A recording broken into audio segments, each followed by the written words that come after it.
4টি ইউনিট এখানে কাজ করছে। এখানে কেমিক্যাল টেন্ডার আছে, এখানে বিশেষ পানিবাহী গাড়ি আছে, যে স্পেশাল যতগুলো গাড়ি আছে এবং গাজীপুরে আমরা সবগুলো এখানে এনেছি।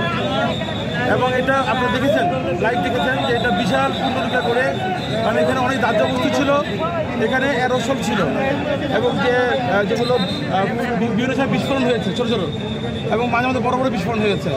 আমাদের ফায়ার ফাইটাররা অনেক ঝুঁকি নিয়ে কাজ করেছে, ভলান্টিয়ার্সরা অনেক হেল্প করেছে। আলহামদুলিল্লাহ, we are trying our best. এখানে 3টা চ্যালেঞ্জ বড় ছিল। একটা হলো এই ফিলিং স্টেশনে আগুনটা ছড়াই গেলে তো আমরা তারা আরও ভয়াবহ হতে পারতো।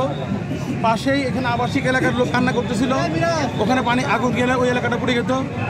পূর্ব দিকে পশ্চিম দিকেও আবাসিক এলাকা, পশ্চিম দিকে একটা কারখানার এবং আবাসিক এলাকা, চারদিকে আগুনটা ছড়া যাওয়ার সম্ভাবনা ছিল। এবং ভিতরে হিউজ ব্যাপক পরিমাণে কেমিক্যাল, কাঁচামাল, ফিনিশ প্রোডাক্ট ছিল। এই সবগুলোকে মাথায় রেখে, চ্যালেঞ্জকে মাথায় রেখে আলহামদুলিল্লাহ আমরা চেষ্টা করেছি আল্লাহর রহমতে